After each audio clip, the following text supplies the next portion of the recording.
Après le pouvoir, le contre-pouvoir, avec celui qui est devenu un des symboles du journalisme d'investigation, avec celui qui se veut le héros d'une presse libre, indépendante et rentable. Les hommes politiques les ont à zéro devant ce zéro de l'information. Dans un instant, Edoui Plenel surgira hors de la nuit pour nous rejoindre au galop. Magnéto. Karachi, Bettencourt et maintenant l'affaire Guéant. Accusé, levez-vous. Et la star de l'année, l'affaire Cahuzac, ou 4 mois de faux semblants, de fausses déclarations. Je n'ai jamais eu de compte à l'étranger, ni maintenant, ni avant. 4 mois de rebondissements tragicomiques avec comme chef d'orchestre le site internet Mediapart. Mediapart est un site qui procède à des investigations. Il a déjà d'ailleurs fait un très gros travail dans le passé. Bref, c'est le travail de la presse. Le journalisme, c'est un métier. Mal fait, bien sûr, la plupart du temps. Ouais, d'accord, on est tous des mauvais journalistes. Enfin, c'est un métier, quand on affirme quelque chose, on le prouve. Mediapart, un site qui divise et le journalisme un métier controversé. Sondage TNS Sofres de janvier dernier, les Français perdent confiance dans les médias, Internet compris. Le public en demande de plus en plus au web. Les raisons de cette désaffection, les journalistes ramenés au rang d'attachés de presse. Il n'est pas normal que notre profession se fasse le relais du monde de la communication qui est là pour tuer des vérités parfois nécessaires. Edoui Plenel, ex-patron du Monde, créateur de Mediapart, nouveau Zorro du journalisme et symbole du contre-pouvoir de la presse. La transparence est maintenant. Plenel président, titre causeur ce mois-ci. Les accusés, ses quotidiens, ses hebdos, tous aux mains de gros groupes. Il y a parfois une presse d'industrie, c'est-à-dire une presse dont les actionnaires, les propriétaires ont besoin de ménager les puissants. Tout ça est malsain, c'est un mauvais écosystème. La dernière étude de l'OJD qui contrôle la diffusion des médias montre que les ventes de la presse quotidienne nationale ont baissé de près de 8% en 2012. Pour les journaux, une chose est sûre, le temps presse. Bonsoir Edoui Plenel. Bonsoir. Merci d'avoir accepté notre invitation. Alors, libre, indépendant, rentable, à vous entendre, on a l'impression qu'au bout de 5 ans d'existence, Mediapart est le seul média à mériter ces 3 adjectifs. Ah non, c'est un constat sur Mediapart. Si d'autres veulent mériter les mêmes adjectifs, bienvenue. Ah oui, mais ils ne les méritent pas selon vous. Non, je ne juge pas les autres. On vient de vous entendre, des médias... Je parle de l'écosystème de notre démocratie. Ouais, vous entendiez tout à l'heure Monsieur Bruno Le Maire, et c'est très intéressant d'avoir les hommes de gauche ou de droite quand ils sont dans l'opposition. Quand ils sont dans l'opposition, ils s'aperçoivent tout d'un coup que notre système dévitalise la démocratie. Et dans ce système, il y a la vitalité de la presse, de l'information. L'affaire Cahuzac, c'est pas le petit Mediapart victorieux face à d'autres. L'affaire Cahuzac, c'est une interrogation sur notre démocratie. Comment se fait-il, vous savez, que l'ensemble du système a accompagné ce mensonge? C'est la question que je vous pose. Comment se fait-il? Mais c'est pas à moi qu'il faut la poser, à nous tous. Si, parce que dans ce qu'on a entendu, vous dites en fait, pourquoi il n'y a pas plus de Mediapart, c'est que les journaux sont soumis à des pouvoirs plus ou moins voyants. Nous sommes le seul pays, c'est pas seulement les journaux. Vous savez, par exemple, il n'y a pas ce qu'on appelle un Freedom of Information Act, ça existe en Grande-Bretagne et aux États-Unis, un droit d'accès à l'information. C'est-à-dire le fait que l'information, tout ce qui est d'intérêt public, doit être public. Il faut des procédures très très compliquées pour obtenir des documents. Actuellement, Mediapart fait des recours devant le tribunal administratif parce que l'ACADA dit oui, vous avez le droit d'avoir les documents, et d'autres commissions, par exemple les commissions sur les comptes de campagne, nous les refusent. Cette question du droit d'accès, cette question du droit de poser des questions, regardez comment les conférences de presse se passent. Tout ça est une vieille culture. C'est pour ça que, encore une fois, le problème c'est pas Mediapart. Le problème, Mediapart est un symptôme, révèle quelque chose. Je reviens sur l'affaire Cahuzac. Un pouvoir exécutif tétanisé. Un pouvoir législatif coalisé. Les défenseurs de M. Cahuzac étaient aussi bien à droite qu'à gauche. Un pouvoir judiciaire immobile. Je rappelle qu'il a fallu que nous interpellions publiquement le procureur pour qu'il s'empare de cette affaire. Et enfin, en effet, un pouvoir médiatique, pas tout le pouvoir médiatique, qui a accompagné le mensonge. Vous savez, il y a eu 2 autres médias qui ont accompagné les enquêtes de Mediapart sur M. Cahuzac. C'est intéressant. La rédaction de France Culture, qui a mené des investigations en Suisse. C'est étonnant, hein, la radio un peu intellectuelle. Et autrement, le quotidien La Croix, où il y a notre confrère Antoine Payon, qui est le meilleur spécialiste des paradis fiscaux. Donc, c'est tout simple.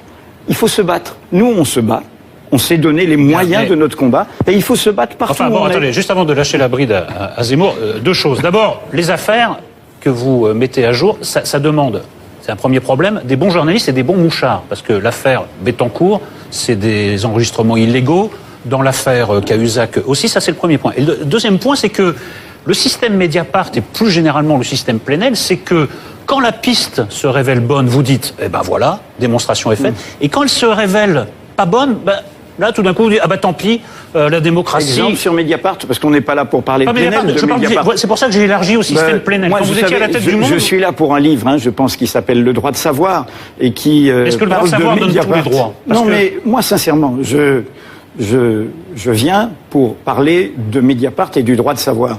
J'ai une vie, on est d'accord, ça fait près de 40 ans que je fais ce métier. Comme vous l'avez rappelé, j'ai été 25 ans au monde. J'ai rendu compte, j'ai même fait un livre qui s'appelle Procès et tout. Vous pouvez le lire, tout ça est public. Mais je ne vais pas en permanence, à chaque fois que je viens parler de Mediapart, parler du monde. Il est très incarné par les Plenel. 5 ans de Mediapart. 5 ans de Mediapart. Je résume. Ce que vous avez dit, Mouchard, je ne sais pas. L'affaire Tapi, Mediapart. L'affaire Karachi, Mediapart.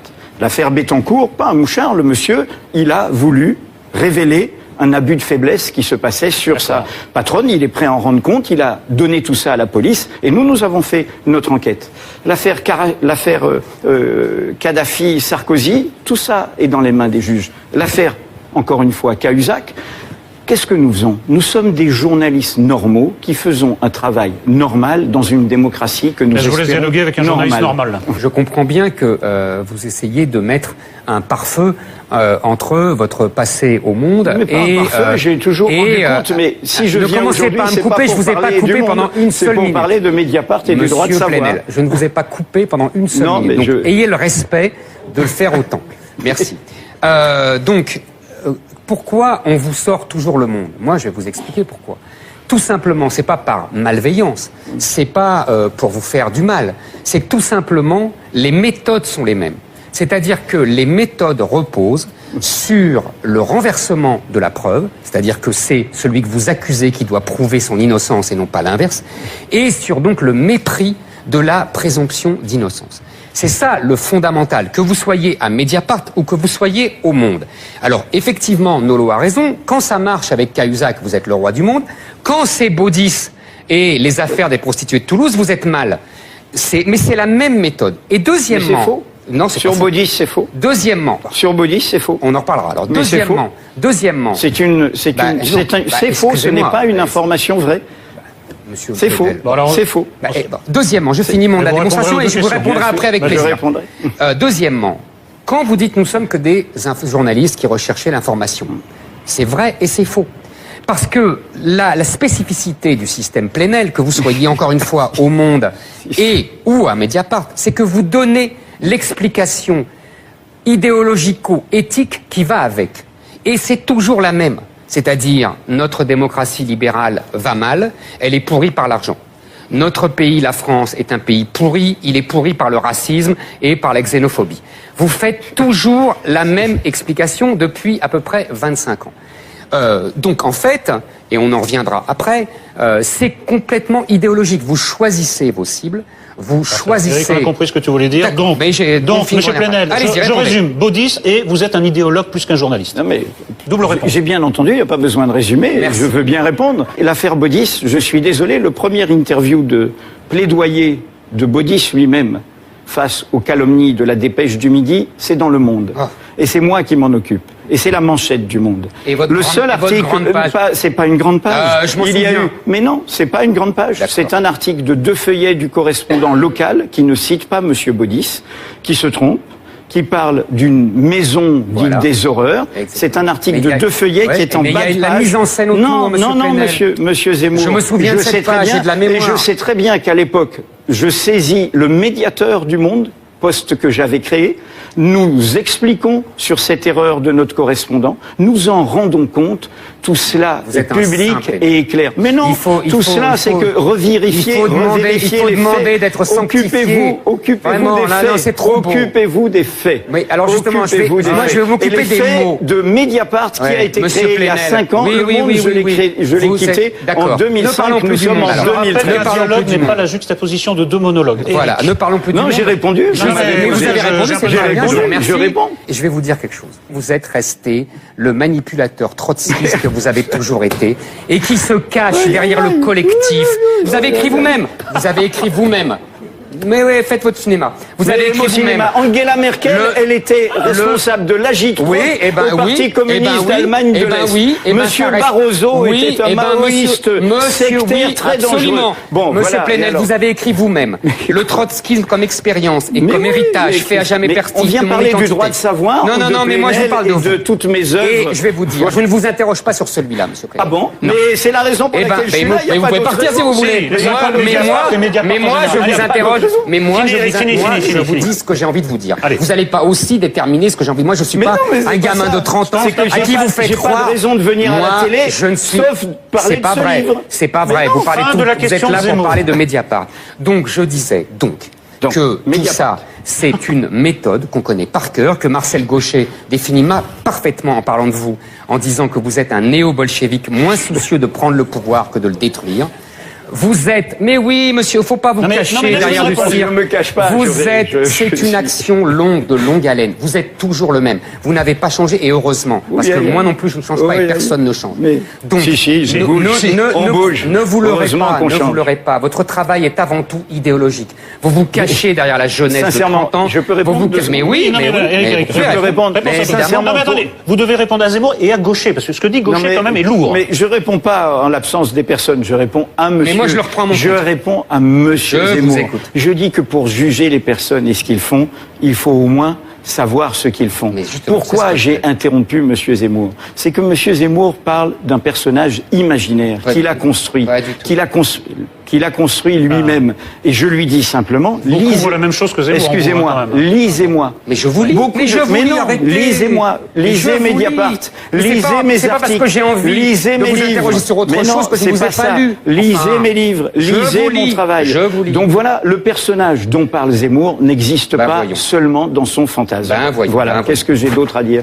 Alors, vous pouvez nous parler de l'avenir. Là, on a parlé du passé, ce qui a été accompli. Oui. Quelles sont les affaires que vous suivez en ce moment? Est-ce que l'affaire Cahuzac, par exemple, est close, ou est-ce que vous préparez d'autres révélations? Je sais que vous continuez à enquêter. L'affaire Cahuzac n'est évidemment pas terminée, puisqu'elle a créé un ébranlement qui a posé une question centrale. J'avais fait un très long article en septembre dernier, combattre la mafia de l'évasion fiscale, grâce à l'effet de souffle de l'affaire Cahuzac. La question immense de la fraude et de l'évasion fiscale et des paradis fiscaux est devant nous et elle est posée. Et elle met en branle les États par rapport à ce détournement de la richesse nationale qui est très important. Vous savez que les avoirs financiers dans les paradis fiscaux, c'est 26 000 milliards d'euros, plus que le PIB réuni des États-Unis et du Japon. Ça, c'est le premier point. Deuxième point, l'affaire elle-même, dans son détail, n'est pas terminée. La commission d'enquête parlementaire commence à se réunir mardi. Nous sommes les premiers entendus, Fabrice Arfi et moi-même, et nous avons, pour aider le travail de la société sur cette affaire, publié un nouveau livre qui sort cette semaine, qui s'appelle L'affaire Cahuzac. C'est Fabrice Arfi qui porte ce travail collectif. L'affaire Cahuzac en bloc et en détail.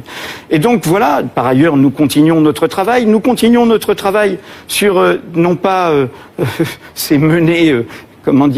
obscur, sur une question centrale et que tout le monde pose. Quand on entend monsieur Laurent Wauquiez, madame Ségolène Royal, madame Eva Joly, tous parler de cette nécessité d'une sorte d'opération main propre, il y a un vrai problème d'esprit public et il y a un vrai problème du poids de l'argent quand il devient une finalité en soi, quand il n'est plus un moyen. On a tous besoin d'argent, d'augmentation de salaire, etc.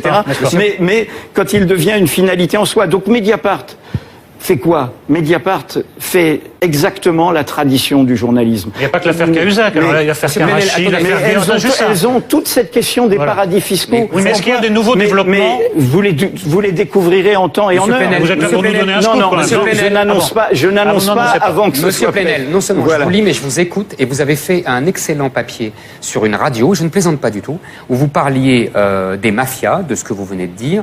Vous avez même cité un excellent livre qu'on a cité nous aussi depuis le début, ce papier le livre de Jacques de Saint-Victor. mon article de septembre, que vous pouvez relire, et qui est développé dans le droit de savoir. C'est pour vous dire que non seulement je vous lis, mais je vous écoute. Oui, donc mais voilà. Donc je suis vous avez, sûr que vous avez, mais non, vous inquiétez pas. Lisez-moi aussi bien que je vous lis et je vous lis. Mais je n'anime pas une émission sur les livres. Je pensais qu'on venait parler d'un livre. Non, mais là, on n'est pas d'une personne. Là, en l'occurrence, vous en faites un peu beaucoup, monsieur Plenel. L'enseignement, c'est la répétition. Oui, je comprends bien. Ah bah là, vous êtes doué pour l'enseignement. Il fallait. L'enseignement, c'est la répétition. Là, on peut parler ou non? Là, en plus, pour une fois que je vous donnais raison, en plus, vous devriez apprécier. Vous avez cité un excellent livre de celui de Jacques de Saint-Victor sur la mafia, qui est un livre remarquable et qu'on a cité ici.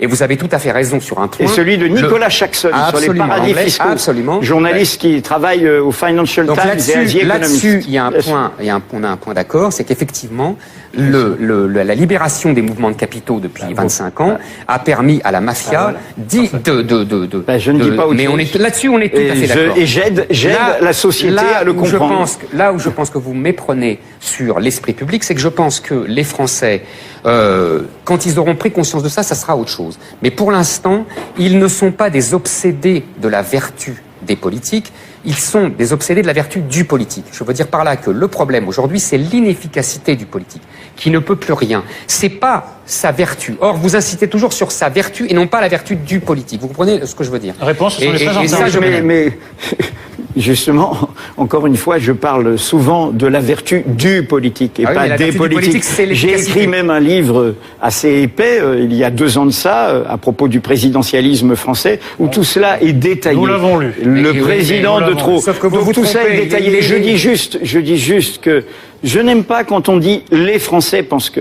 Moi, je fais pas parler les Français à leur place. Je suis à ma place. Ma place de journaliste, encore une fois, c'est de produire des informations d'intérêt public pour que les citoyens soient libres et autonomes. Ma seule obligation, c'est la vérité des faits. Ma seule loyauté est à l'égard des citoyens et ma seule discipline, c'est la vérification pour que, évidemment, l'on se trompe le moins possible. Je mets ces faits sur la table. Et je pense qu'un journaliste en possession de faits d'intérêt public est un réformateur utile à la société, beaucoup plus efficace qu'un éditorialiste qui tempête depuis sa chair.